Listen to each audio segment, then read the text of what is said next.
talk about coming home, and that if there was a program that the family, the spouses could be involved in, that help them understand the triggers, help them understand the behaviors, and see the other behaviors in their spouse or loved one, or the family member being, the daughter being able to see, oh, okay, if this is what's going on in dad, then I can kind of maybe understand it better.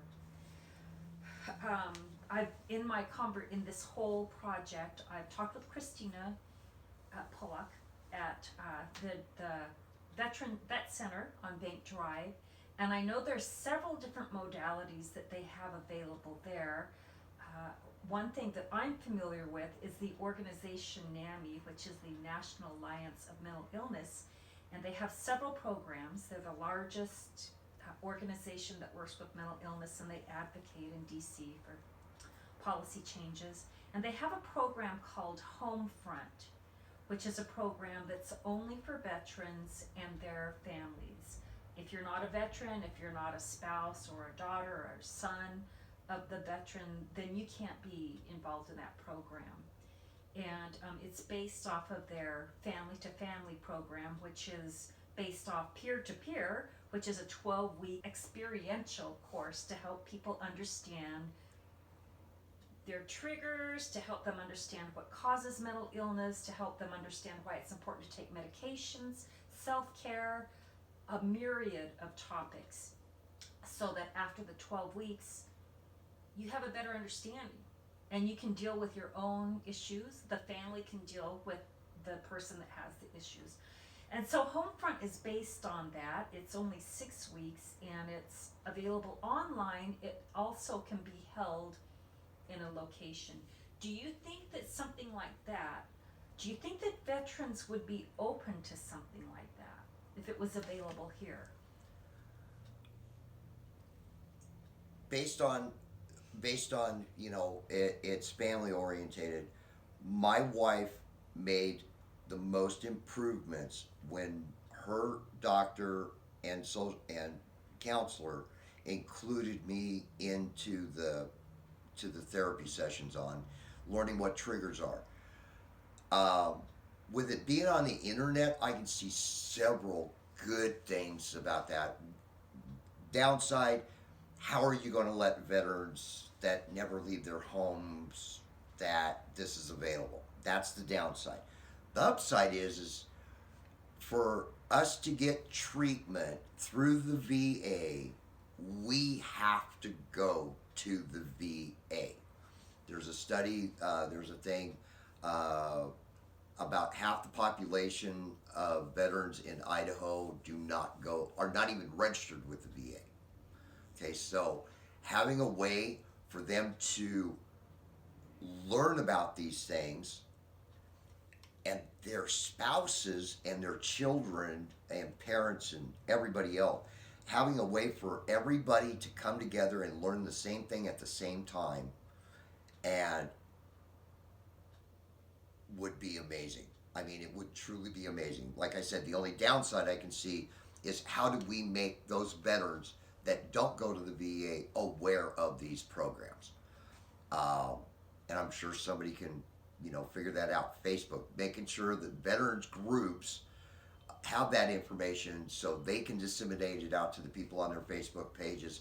If you share something on one of my veterans groups, it gets shared on like 8 other ones if I'm able to share it.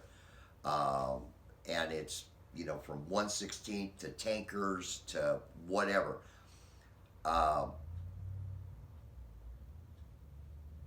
Having something that raises awareness that other people have this. I am not unique. And having this on the internet, and from what I understand, there's testimonials. I've never looked at this. I've never seen it. I'm actually planning on doing that. I'm interested in looking at it. The thing is that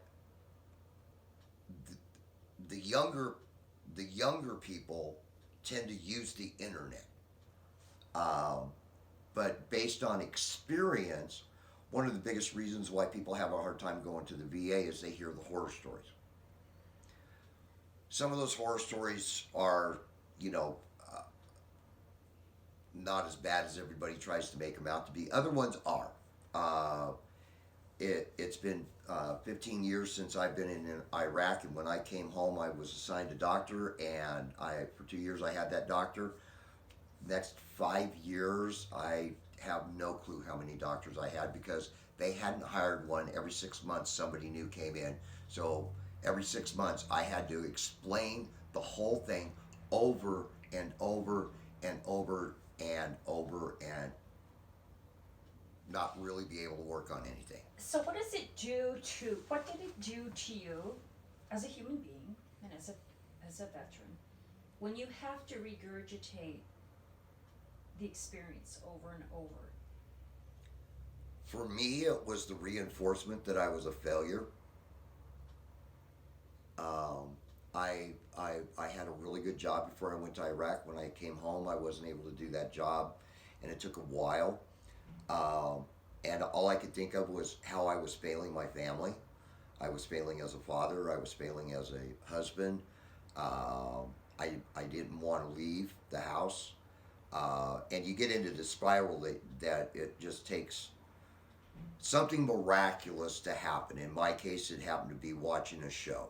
I watched a cooking show that made me open my eyes to a passion that I didn't know I could actually go to college for. But most people that doesn't happen because they tend to focus on the news and why am I if I wasn't a failure, I'd still be in the military and I'd be back over there. And you have all these things that keep building up, and no matter how many times somebody goes like, "Oh, you're not a failure," how am I not a failure? And it always takes time, and you need medications sometimes to get started. But the whole thing about all these different ways that we need to look at is that the treatment gets you stabilized to where you can actually look at the world and then find that thing. Or deal with all that is encompassing your soul. Well, and the thing is what happens for me. What happens is this goes wrong, and instead of dealing with this, right, I get sidetracked because this goes wrong, and now this is wrong, and this is wrong, and I'm trying, instead of prioritizing, right, I'm stressed out about both of these, and then this happens, and now I'm stressed out about these things, and instead of prioritizing, saying this needs, and it keeps going on and on and on. What I've learned with my photography is that when I go out and I start photographing, it narrows my vision, and I'm focused here, and suddenly this one's like going, it doesn't matter. This one needs to be taken care of now. This one, it's like, yeah. But before, your brain is trying to, it wants to take care of everything. And I don't know about you, but I know when I've been in my moments that it's like I would say my thought train can't go down the track. It would just be, okay, if I do this, this is going to, and it would just kind of be this effect where you cannot think straight on what, like you said, you cannot think, okay, I'm going to prioritize, this is the most important, I'm going to do this. And the thing is that nobody sees that going on inside of you, and they think, well,